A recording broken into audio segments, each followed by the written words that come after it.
जाने से पहले जैसे हमारे भाई संजू ने बोला, मेरा मोनिका के साथ एक्सीडेंट हो गया। मैंने सोचा आज मोनिका ने खूब पिटाई कर दिया इनका, है ना। मेरा और मोनिका का एक्सीडेंट हो गया बोलने से मैं समझ जाता, क्योंकि मैं प्योर हिंदी जानने वाला हूँ। इन्होंने कहा मेरा मोनिका के एक्सीडेंट हो गया, तो मैंने सोचा हमारी बहन मोनिका ने आज तो संजू की हालत खराब कर दी है, इसीलिए संजू आने में भी लेट हो गया ना।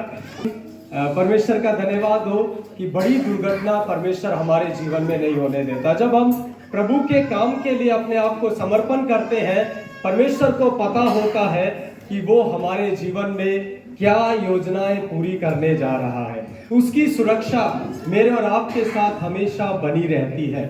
थोड़ी सी चोट होगी, थोड़े दिनों में ठीक हो जाएगी, लेकिन एक चीज को हमेशा परमेश्वर याद दिलाएगा कि 12:31 पर नहीं निकलना है, 1:30 बजे है तो 12 बजे निकलना है, तो आप आराम से आएंगे तो एक्सीडेंट नहीं करना पड़ेगा ना।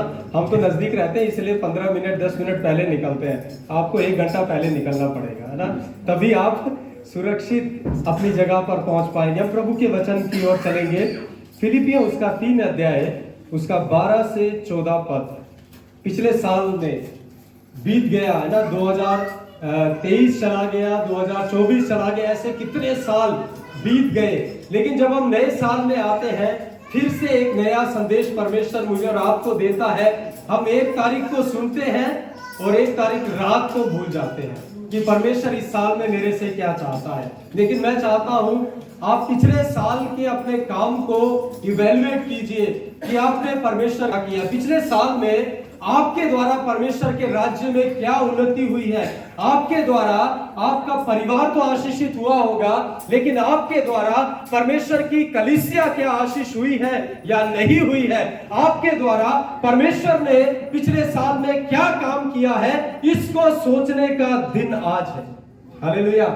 नया साल इसलिए नहीं मिला कि हम क्या करें, एक हाथ में केक पकड़े, एक हाथ में चाय पकड़े, पिए, धन्यवाद दे, हंसी मजाक करें, हैप्पी न्यू ईयर बोलकर यहां से चले जाए। आज तो न्यू ईयर है, कल ओल्ड ईयर हो जाएगा। लेकिन परमेश्वर ने नया साल इसीलिए दिया।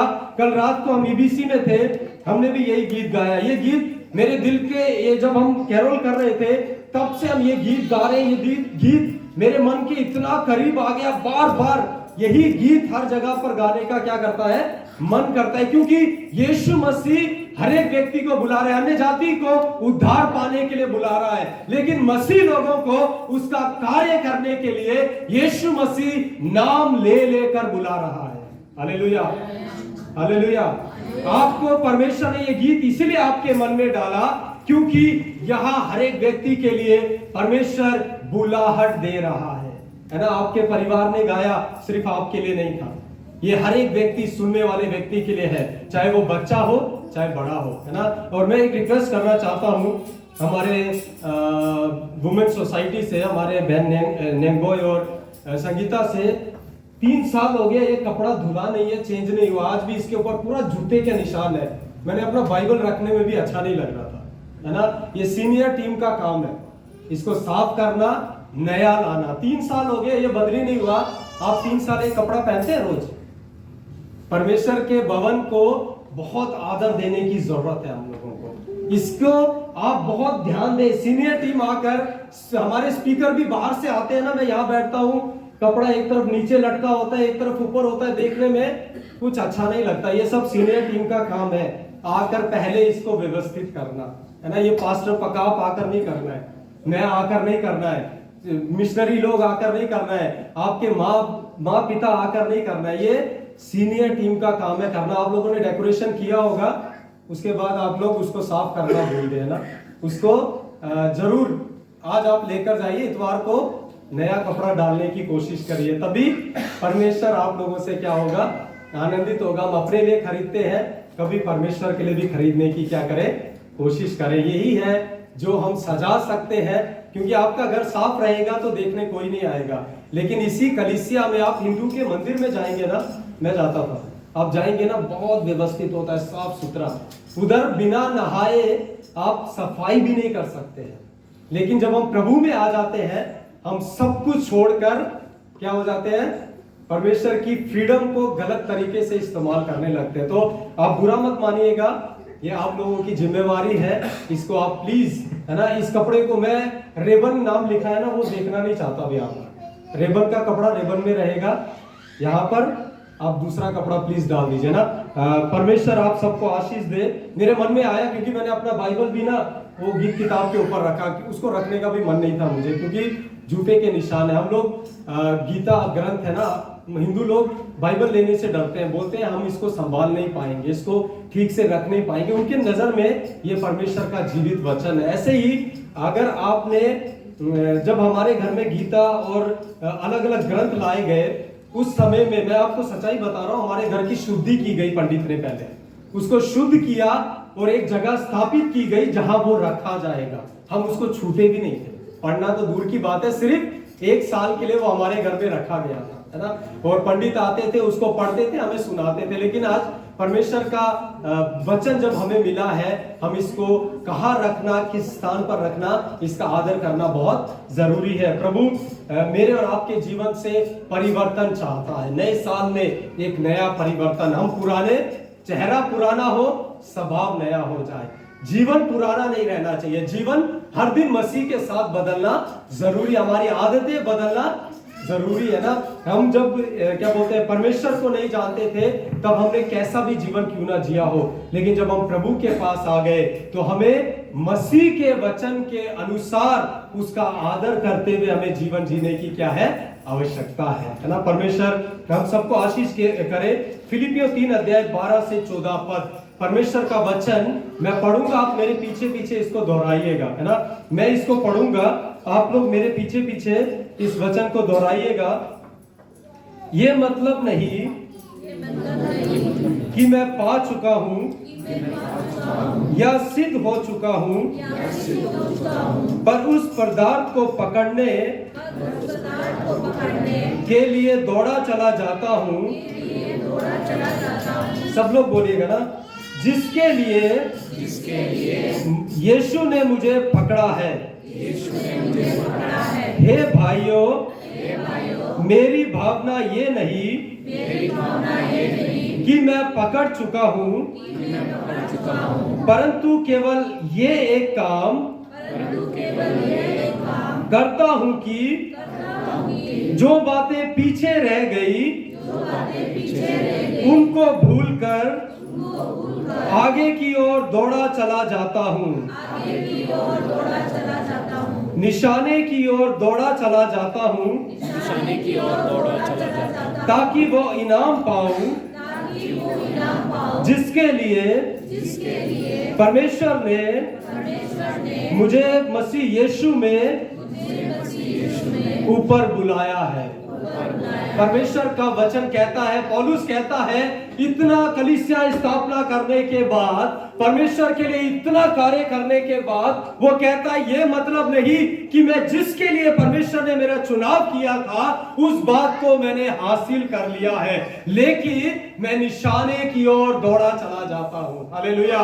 मैं और आप कितने सालों से परमेश्वर के पास आ गए, जिस काम को परमेश्वर ने मेरे और आपके करने के लिए रखा था, क्या मैंने और आपने उस काम को पूरा कर लिया है? ये सोचने का समय है, क्योंकि हम सोचते हैं कि मुझे कलीसिया में एक जिम्मेवारी है, मेरा काम वहीं तक खत्म हो गया। लेकिन मैं आपको बताना चाहता हूं, जो भी व्यक्ति मसीह यीशु को अपना उद्धारकर्ता ग्रहण करता है, चाहे बच्चा हो चाहे बड़ा हो, हर एक की जिम्मेवारी है वो उस काम को पूरा करे जिसके लिए परमेश्वर ने मसीह यीशु में मुझे और आपको ऊपर बुलाया है। हालेलुया।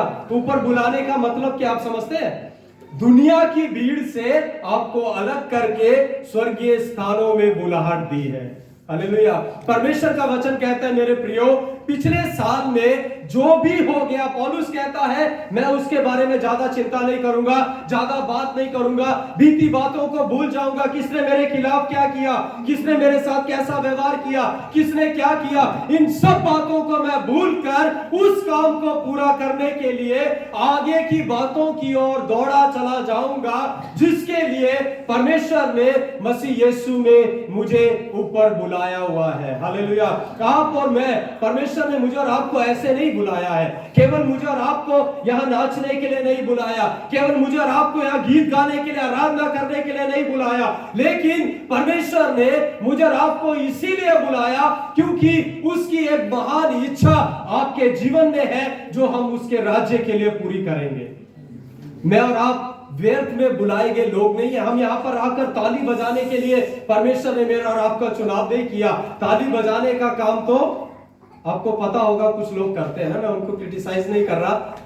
बाहर में कहीं भी बच्चा होता है, शादी होती है, सुबह सुबह ताली बजाने वाले इकट्ठे हो जाते हैं ना।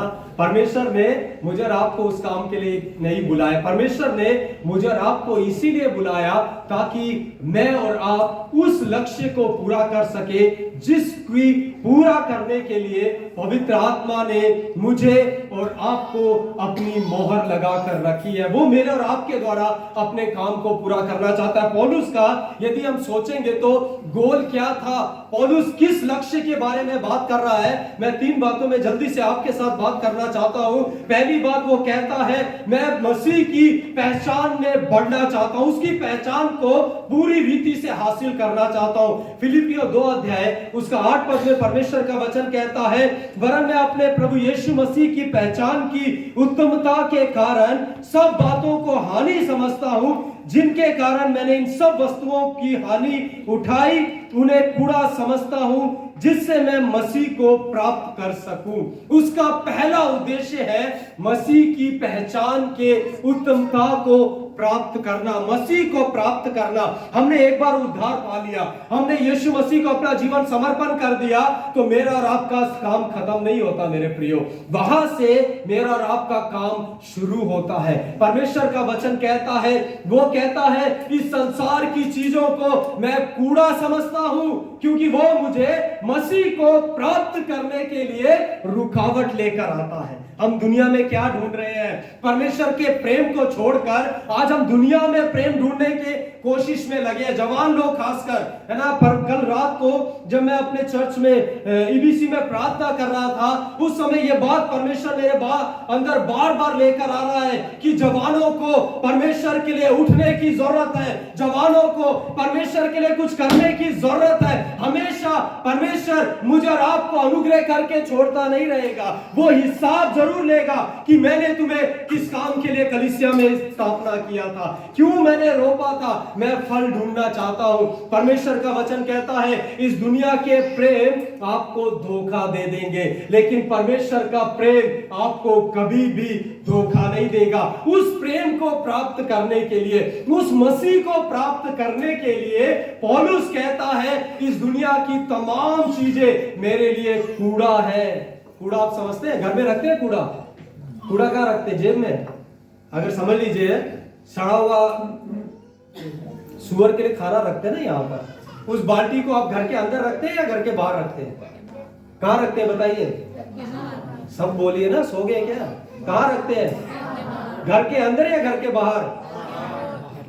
चाचा तो मुझे लग रहा है अपने बेड के पास रखती है, इसलिए सोच रही है कहाँ रखते हैं। परमेश्वर का वचन कहता है गंदगी को हम घर के अंदर नहीं रखते। ये घर परमेश्वर का मंदिर है, इसके अंदर संसार की चीजें हमें कूड़े के समान लगनी चाहिए, उन्हें निकाल कर मुझे और आपको बाहर फेंकना है ताकि मैं मसीह को प्राप्त कर सकूं। मसीह को प्राप्त करना बहुत आसान है, हम कई बार प्रचार में कहते हैं, लेकिन उसके उद्धार को आपने प्राप्त कर लिया, लेकिन मसीह की समानता, उसकी उत्तमता, उसकी पहचान को प्राप्त करना मेरे प्रियो, पौलुस कहता है सबसे कठिन काम है, क्योंकि उसके लिए मुझे इस संसार का क्या करना पड़ेगा? त्याग करना पड़ेगा। इस संसार की चीजों को मुझे हानि, मुझे कूड़ा समझने की क्या है? आवश्यकता है। आप सोचेंगे मैं अच्छी पढ़ाई करके बहुत अच्छे ओहदे पर पहुंचूंगा तब मैं परमेश्वर के लिए कुछ कर पाऊंगा, आप कुछ नहीं कर पाएंगे। मैं सोचता था ऐसा, है ना, लेकिन परमेश्वर ने मुझे बता दिया कि तुम कभी भी कल पर जो चीज छोड़ोगे उसे कभी अचीव नहीं कर पाओगे। आज से मुझे और आपको निर्णय लेना है, मैं परमेश्वर आपकी पहचान में, मसीह की पहचान में आगे बढ़ने की कोशिश करूंगा। ये सबसे पहला काम इस साल में मेरा और आपका होना चाहिए। हर एक व्यक्ति साल के क्या बोलते हैं, कुछ संकल्प लेते हैं ना, रेजोल्यूशन हम लेते हैं कि इस साल में प्रभु मैं आपके लिए 1 घंटा आपके साथ सुबह के समय बिताऊंगा, प्रभु मैं इस साल में अधिक बाइबल पढ़ूंगा, प्रभु मैं ये करूंगा, अपने परिवार के साथ ज्यादा समय बिताऊंगा। मैं आपको बताना चाहता हूं, हम निर्णय लेते हैं, उसके लिए हर दिन प्रार्थना करने की, उसको हर दिन रिमाइंड कराने की जरूरत है अपने आप को कि मैंने परमेश्वर के साथ क्या वायदा किया था। हालेलुया। मैंने पिछले साल 31 दिसंबर अपने चर्च में घुटने टेक कर कहा था, प्रभु मैं 100 दिन फास्टिंग करूंगा, मैं 100 दिन इस साल में फास्टिंग करूंगा, इसके लिए मुझे सहायता कीजिए। मैं कई समय तक सोचता रहा, प्रार्थना करता रहा, हर दिन परमेश्वर मुझे रिमाइंड कराता था। मैंने 40 दिन फास्टिंग खत्म किया, उसके बाद 7 दिन फास्टिंग किया, उसके बाद 14 दिन फास्टिंग किया, लेकिन 100 दिन पहुंचने के लिए मेरी पत्नी मुझे क्या नहीं दे रही है, परमिशन नहीं दे रही। वो कहती है अपना चेहरा देखो, मुर्गे जैसा हो गया, शरीर तो बड़ा है, सिर छोटा सा है ना, टांगे भी क्या हो रही है, पतली हो रही है ना। मैंने परमेश्वर से प्रार्थना करते रहा, मैंने कहा प्रभु अगर आप मुझे सहायता नहीं करेंगे तो मैं इस दुनिया में उस संकल्प को पूरा नहीं कर पाऊंगा जो मैंने आपसे मदद मांगकर पूरा करने की कोशिश की। और एक दिन अचानक से 1 सितंबर था, मुझे अच्छी तरह याद है, मेरी पत्नी ने कहा, मैंने उसको रोज डाइनिंग टेबल पर हम सुबह बैठते हैं, मैं बोलता हूं मैं 100 दिन फास्टिंग करना चाहता हूं, गुस्सा होकर करो बोल दिया, तो मैंने वहीं पर अनमिट करके 2 तारीख से शुरू कर दिया और परमेश्वर ने मुझे उसको पूरा करने के लिए सहायता किया। जब आप अपने रेजोल्यूशंस को, अपने निर्णय को पूरा करने के लिए परमेश्वर की सहायता मांगेंगे, जरूर आप उसको पूरा कर पाएंगे। जवान लोग ये निर्णय लेना है, मैं और आप ये निर्णय लेना है, प्रभु मैं आंख खुलते ही आपसे बात करने से पहले अपने मोबाइल से बात नहीं करूंगा, मैं सबसे पहले आपसे बात करूंगा। प्रभु हम क्या करते हैं, सबसे पहले क्या उठाते हैं, सबसे पहले अपने मोबाइल को उठाते हैं, उसमें दुनिया भर की चीजें देखते हैं। काम में निकलने से पहले प्रभु तू मेरी सहायता करना। परमेश्वर आपका बॉडीगार्ड नहीं है, वो आपका बॉडीगार्ड नहीं है, वो आपके जीवन का स्वामी है। वो चाहता है हम पहला स्थान उसे दे, हमारे घुटने उठते ही सबसे पहले उसके सामने टिके, हम परमेश्वर से कहें प्रभु मैं दुनिया की आवाज सुनने से पहले आपकी आवाज को सुनना इस साल में चाहता हूं। प्रभु आप मेरे कानों को खोलिए, तब आप देखिए आपके जीवन में एक नया परिवर्तन आएगा। प्रभु को कहिए प्रभु इस संसार की बातें तो कूड़ा है, मैं संसार की बातों पर मन नहीं लगाऊंगा, यहाँ पर लड़ाई है, यहाँ पर आराम नहीं है, हर जगह प्रभु सिर्फ अशांति ही अशांति है, लेकिन परमेश्वर इस साल में मैं आपकी शांति की आवाज की ओर अपने कानों को लगाऊंगा। हालेलुया। जब यीशु मसीह के चेले एक झील पार कर रहे थे, आंधी तूफान आया है ना, वो क्या करने लगे, डर गए, उन्होंने कहा मरने वाले हैं। तब यीशु मसीह की आवाज उनके पास आई, उन्होंने कहा मत डरो, तो शांति हो गई। आप जब उसकी आवाज को सुबह सुनेंगे, आपका मन तसल्ली और शांति से भरा हुआ मन होगा। आप सुबह के समय उसकी पहचान को, उसकी पहचान की उत्तमता को प्राप्त करने की कोशिश करिए। पौलुस कहता है मैंने अभी तक प्राप्त नहीं किया। आप सोचिए इतना बुद्धिमान व्यक्ति, इतना बाइबल को जानने वाला, लेकिन जब परमेश्वर से उसकी मुलाकात हो गई, दमिश्क के रास्ते में यीशु मसीह ने उसे पकड़ लिया, उसके बाद वो कहने लगा मैं कुछ नहीं हूं प्रभु, केवल तू ही मेरा जीवन का स्वामी है। हालेलुया। जब तक आप कहेंगे मैं कर सकता हूं, आप कभी नहीं कर पाएंगे। जब आप कहेंगे प्रभु मैं कुछ नहीं हूं, आप मेरे जीवन का स्वामी है, तब परमेश्वर आपके जीवन के द्वारा वो महान काम करना चाहेगा जो आज से पहले इस दुनिया में कोई नहीं परमेश्वर के लिए कर पाया। हालेलुया। मेरे पास एक किताब है, किसी ने मुझे गिफ्ट दी थी 2018 में, मैंने आज तक उसको पढ़ा नहीं। ऐसे ही मैं किताब पढ़ने का बहुत शौकीन हूं। 365 martyrs biography of 365 martyrs of the Lord, नीचे लिखा था the book of soul winners, है ना। अचानक से मैंने हमारे कुछ सामान हमारे छत के ऊपर है, उस दिन उसकी सफाई के समय वो किताब मेरे हाथ में लगी, मैंने उठाई और मैंने कहा ये मेरे हाथ में क्यों नहीं आई। जब मैं उसको पढ़ रहा था तो मैंने देखा वहां पर मैरी जोन्स नाम की एक छोटी सी लड़की की कहानी लिखी गई है ना। बाइबल इंटरनेशनल बाइबल सोसाइटी, आप सब जानते होंगे इसके बारे में। वो छोटी सी लड़की, उसके मन में एक इच्छा थी, 1775 है ना, एडी की लगभग की बात है, वो जब इस दुनिया में थी, उसके मन में एक इच्छा थी कि मेरी अपनी एक बाइबल हो, है ना। उन दिनों में बाइबल सबके पास नहीं होती थी, बाइबल प्राप्त करना बहुत मुश्किल था, लेकिन उसके मन में एक इच्छा थी कि मेरी अपनी बाइबल हो। उसके लिए वो पैसा जोड़ती रही, 10 साल की आयु से 16 साल में उसके पास उतना पैसा हुआ कि वो बाइबल खरीद सके। 25 किलोमीटर दूर वहां पर एक शॉप है, जहां एक पास्टर, चर्च है, चर्च के बाहर एक दुकान है जहां पर बाइबल बेची जाती है। 25 किलोमीटर दूर दौड़ते दौड़ते वो बाइबल खरीदने गई, और वहां पर मैं जब पढ़ रहा था, उसने वहां पर उसने लिखा है कि वहां पर सारी बाइबल खत्म हो चुकी थी। पास्टर ने कहा, बेटा एक भी बाइबल बाकी नहीं रहेगी। उसने घुटने टेके और रोने लगी जोर जोर से, प्रभु मैं क्या करूं, मुझे एक बाइबल की आवश्यकता है। वो उस बाइबल के लिए क्या कर रही है, आंसू बहा रही है। तब पास्टर का मन परमेश्वर ने क्या कर दिया, पूरा पिघला दिया ना। उसने अपनी बाइबल निकाल कर उसको दे दिया, उस लड़की को दिया। उसने जब वो बाइबल लिया, रोते रोते, है ना, धन्यवाद दिया, और बहुत ही आनंद के साथ उस बाइबल को लेकर अपने गांव में गई, अपने रिश्तेदारों को इकट्ठा किया, गांव के लोगों को इकट्ठा किया, और जॉन 3:16 जोर जोर से पढ़कर सुनाने लगी। उसने कहा कि परमेश्वर ने अपना इकलौता पुत्र मेरे लिए आज इसलिए भेजा ताकि ये बाइबल मेरे हाथ में आ सके। हालेलुया।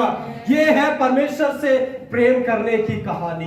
और उसी की वजह से, उसी स्त्री की वजह से इंटरनेशनल बाइबल सोसाइटी का क्या हुआ, गठन हुआ। उसने कुछ लोगों के साथ मिलकर प्रार्थना किया, और कुछ अमीर लोगों को उन्होंने अप्रोच किया कि हम हर एक हाथ में बाइबल पहुंचाना चाहते हैं। उस समय में इंटरनेशनल बाइबल सोसाइटी का क्या हुआ, निर्माण किया गया। मैं क्यों इन बातों को बता रहा हूं, वो भी आपकी तरह जवान थे, उनके अंदर भी बहुत से डिजायर थे, लेकिन उसके अंदर एक ही डिजायर था, इसीलिए उसका नाम परमेश्वर के सोल विनर्स की किताब में दर्ज किया गया।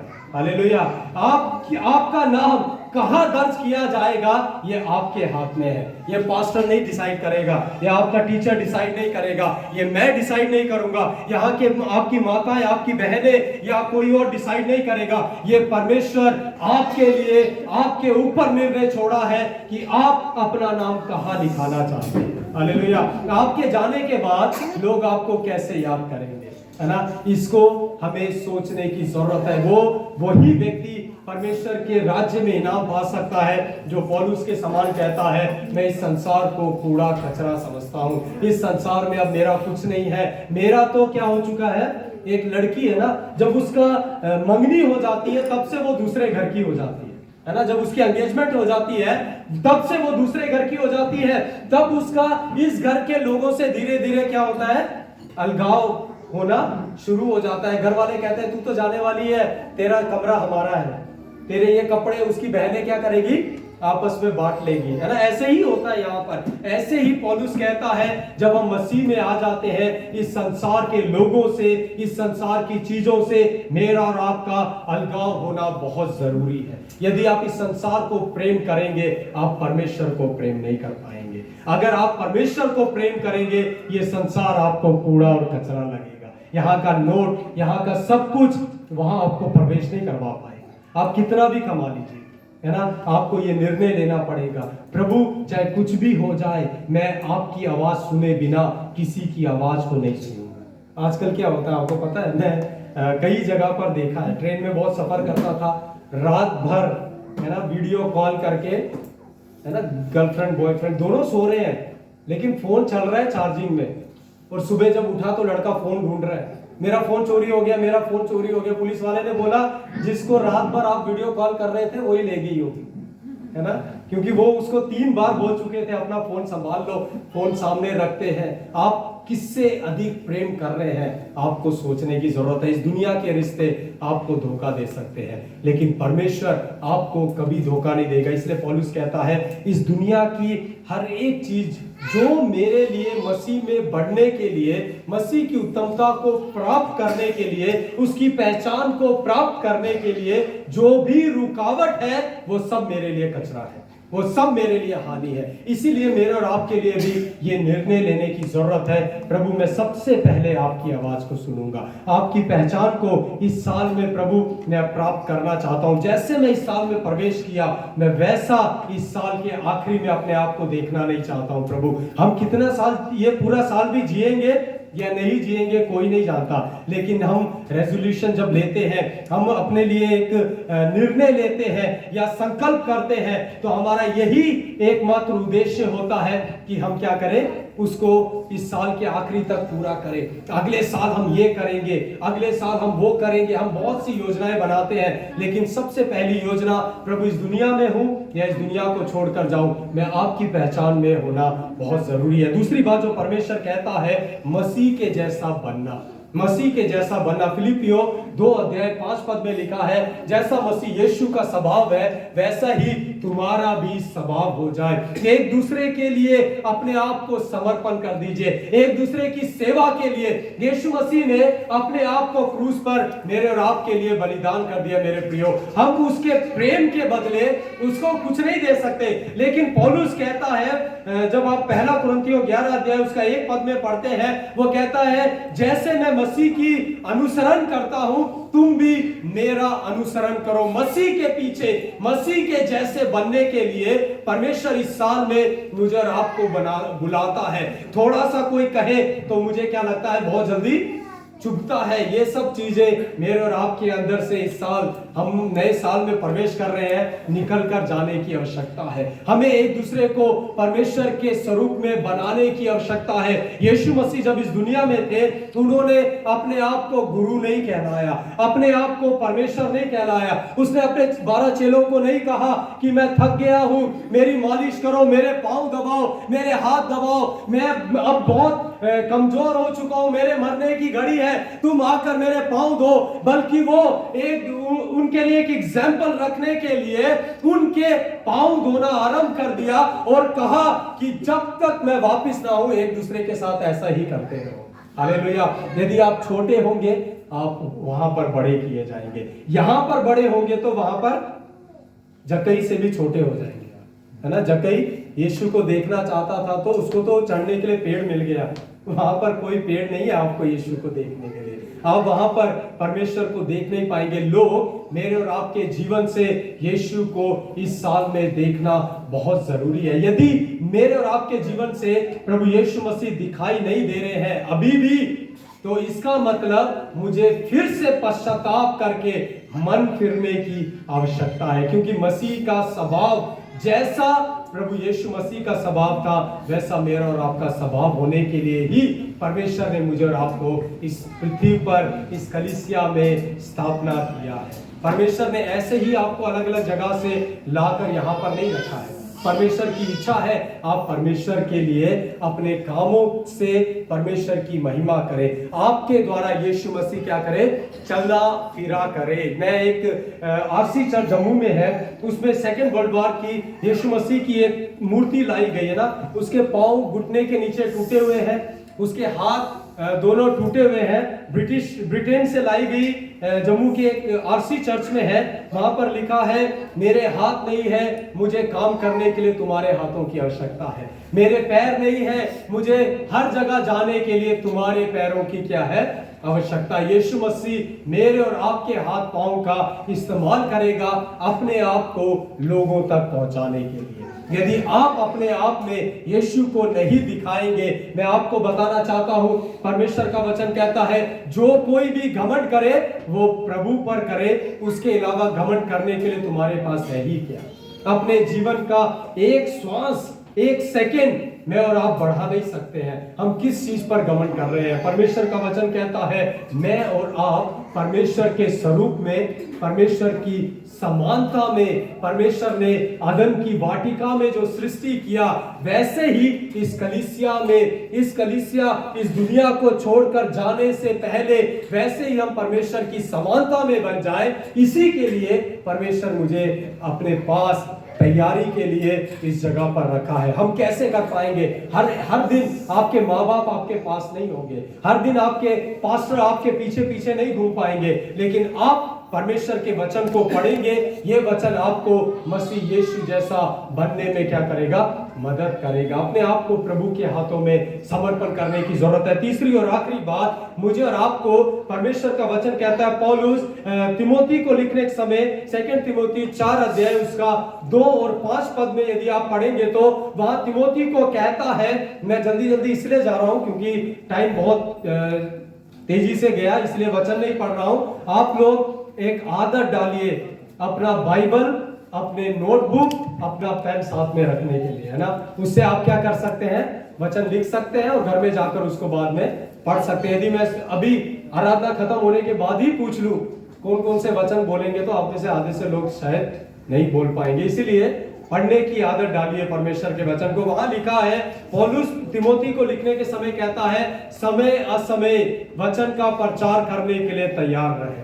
हर समय यीशु का प्रचार करना मेरी और आपकी जिम्मेवारी है। ये मिशनरियों की जिम्मेवारी नहीं है, ये केवल पास्टर की जिम्मेवारी नहीं है। पर मैं अभी संजू भाई ने जो गीत गाया, मैं भी बहुत ये गीत गाता था, है ना। मेरे चर्च में हम मिशनरियों के लिए मोटिवेट करने के लिए एक हर महीना में जवानों की एक मीटिंग होती थी, उसमें मिशनरी काम के लिए जवानों को मोटिवेट किया जाता था। उसमें इस गीत को बार बार गाया जाता था कि हम खेत बहुत पके हुए खड़े हैं, मजदूर थोड़े हैं, फसल समय पर काटेंगे, है ना। हर मुश्किल पूरा हम कर पाएंगे ना। परमेश्वर का वचन कहता है, मेरे प्रियो, खेत में मजदूर कम है, आपको सैलरी देकर ही मिशनरी काम के लिए जब बुलाया जाए तभी आप मिशनरी काम करेंगे, ऐसा बाइबल में कहीं नहीं लिखा गया, है ना। बाइबल कहती है, जिसने उद्धार पा लिया उसको यीशु मसीह ने मार्क चैप्टर 16 वर्स 15 में लिखा है, जाओ जाकर सारे जाति में, सारे जगत में सुसमाचार प्रचार करो। यीशु ने तेरे जीवन में क्या किया, ये हर एक व्यक्ति को बताना हर एक व्यक्ति का फर्ज है। ये हम अगर बोलेंगे कि यहाँ कितने मिशनरी है, GFI में 3 मिशनरी हैं, आप लोग कुछ काम नहीं करते, आप लोग बेकार हैं, आप लोग भी फील्ड में आकर उतर जाइए अगर ये लोग बेकार नहीं है। सही है, नहीं है। आप बोल सकते हैं, पास्टर जी आप तो यहाँ से प्रचार कर रहे हैं, आप तो कहीं मिशनरी काम के लिए नहीं जाते हैं। मैं कहाँ जाता हूँ, नहीं जाता हूँ, मेरे साथ आप आ जाइए, है ना। आप हम दूसरों को दोष लगाने से बेहतर इस नए साल में हम खुद मिशनरी काम के लिए उतर कर आ जाए। ये हर एक व्यक्ति, अगर हर एक व्यक्ति भी एक एक आत्माओं को इस साल में, प्रभु मुझे एक आत्मा दे, पक्का हर साल एक नंबर मांगते हैं परमेश्वर से, प्रभु इस साल में मुझे इतनी आत्मा चाहिए। इस साल के लिए तो उन्होंने मुझे बताया नहीं अभी तक, अभी पहली बार मिले इस साल में। हर बार वो मुझे बताते हैं कि इतना मैंने परमेश्वर से प्रार्थना किया, अभी प्रार्थना करना ना। मैं क्यों इस बात को बोल रहा हूं, एटलीस्ट एक आत्मा एक साल में, है ना, 12 महीने 52 वीक्स, उसके बाद 365 डेज में एक आत्मा को आप परमेश्वर के पास लेकर आएंगे तो स्वर्ग में आपके लिए बहुत बड़ा इनाम तैयार हो जाएगा। हर एक व्यक्ति, है ना, चाहे आप ईंट के भट्टे पे काम कर रहे हो, आप कहीं भी बैठे हो, आपकी जिम्मेवारी है सुसमाचार सुनाना।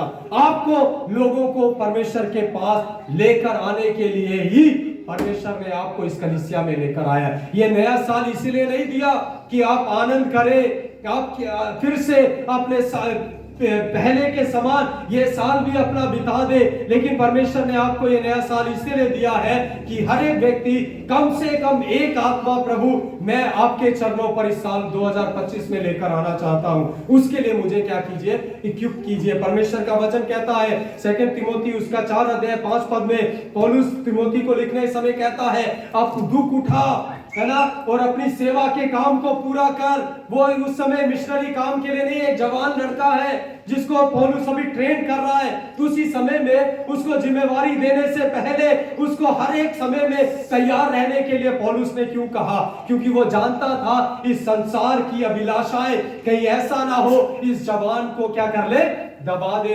तिमोथी के साथ उसके माँ बाप नहीं थे, अलग रहता है, पौलुस के साथ यात्राएं करता है। पौलुस की मिशनरी यात्राओं में उसके साथ साथ घूमने वाला एक नया जवान नवयुवक है, उसको परमेश्वर कहता है कि उसको तू हर समय वचन को प्रचार करने के लिए हमेशा तैयार रहना। तुझे जब भी मौका मिले सुसमाचार सुनाने से पीछे नहीं हटना। आप सुसमाचार तब सुना पाएंगे जब आप क्या करेंगे, प्रार्थना में परमेश्वर के सामने एक व्यक्ति मांगने की इच्छा रखेंगे। जवानी के समय में बहुत सी अभिलाषाएं, जवानी नहीं है, बुढ़ापे में भी बहुत सी अभिलाषा है मुझे और आपको परमेश्वर की उत्तमता से, परमेश्वर की पहचान से, परमेश्वर के जैसे बनने में क्या करती है, रुकावट कर सकती है। लेकिन उस समय में जब मैं कहता हूं प्रभु मैं बीती बातों को स्मरण नहीं करके आगे की ओर दौड़ा चला जाऊंगा, वो इनाम प्राप्त करने के लिए जिसके लिए आपने मुझे मसीह यीशु में बुलाया। जब आप इस बात को परमेश्वर के सामने रखेंगे तब परमेश्वर आपको आशीषित कर पाएगा, तब ये नया साल परमेश्वर के लिए आप फ्रूटफुल रहेंगे। यदि आप मत्ती उसका 21 अध्याय उसका 19, 20, 21 पढ़ेंगे तो एक अंजीर के पेड़ के बारे में लिखा गया। यीशु मसीह को भूख लगी, अंजीर के पेड़ में वो फल ढूंढने के लिए आया, लेकिन फल नहीं मिला तो उसे श्रापित करके सुखा दिया। परमेश्वर का वचन कहता है परमेश्वर आपको एक और साल इसलिए दिया है ताकि आप परमेश्वर के लिए फलवंत हो जाए। अपने काम में आप कितने भी बिजी हो, इतवार की आराधना आपके लिए प्राथमिकता होना, प्रायोरिटी होना बहुत जरूरी है। आप अपनी पढ़ाई के क्षेत्र में हो लेकिन इतवार की आराधना आपके लिए महत्वपूर्ण होना बहुत जरूरी है, क्योंकि इस दिन परमेश्वर आपसे बात करने के लिए आता है। मेरे प्रियो, हम परमेश्वर की पहचान में बढ़े, परमेश्वर के स्वभाव में बढ़े और परमेश्वर के प्रेम को लोगों तक पहुंचाने के लिए यीशु मसीह ने यह साल मुझे और आपको दिया है। हम अपने आप को परमेश्वर के हाथों में समर्पण करें। आप ये ना सोचें कि पास्टर ने बोल दिया खत्म हो गया। आपका जीवन परमेश्वर के हाथ में अकाउंट के रूप में है। सबोपदेशक उसका 3 अध्याय 15 पद में पढ़ेंगे तो परमेश्वर बीती हुई बातों का हिसाब लेगा, लिखा है। वो बीती हुई बातों का भी लेखा रखने वाला परमेश्वर है। आज मैंने आपको चेतावनी दी है, इसका हिसाब भी परमेश्वर आपसे ले लेगा, क्योंकि परमेश्वर चाहता है हम अपने आप को परमेश्वर के हाथों में समर्पण करें। इतवार को आप ये ना सोचें कि ये मेरी पत्नी जा रही है तो काफी है ना। आपकी पत्नी आपको स्वर्ग नहीं ले जा सकती, आपकी पत्नी आपको यीशु जैसा नहीं बना सकती। जब आप कलीसिया में आते हैं, जब आप आराधना करते हैं, जब आप वचन को सुनते हैं, वचन के अनुसार जीवन जीते हैं, आप मसीह की पहचान में बढ़ते चले जाते हैं। इसलिए अपने आप को परमेश्वर के हाथों में समर्पण करने की जरूरत है। दुनिया में प्रेम ना ढूंढे, परमेश्वर में प्रेम ढूंढे। दुनिया में आशीषें ना ढूंढे, परमेश्वर को ढूंढे। आशीषें अपने आप आपके पास चलती चली आएगी। अपने आप को आज इस समय में परमेश्वर के हाथों में समर्पण करने की जरूरत है। आइए हम प्रार्थना करें। हमारे जीवित और सामर्थी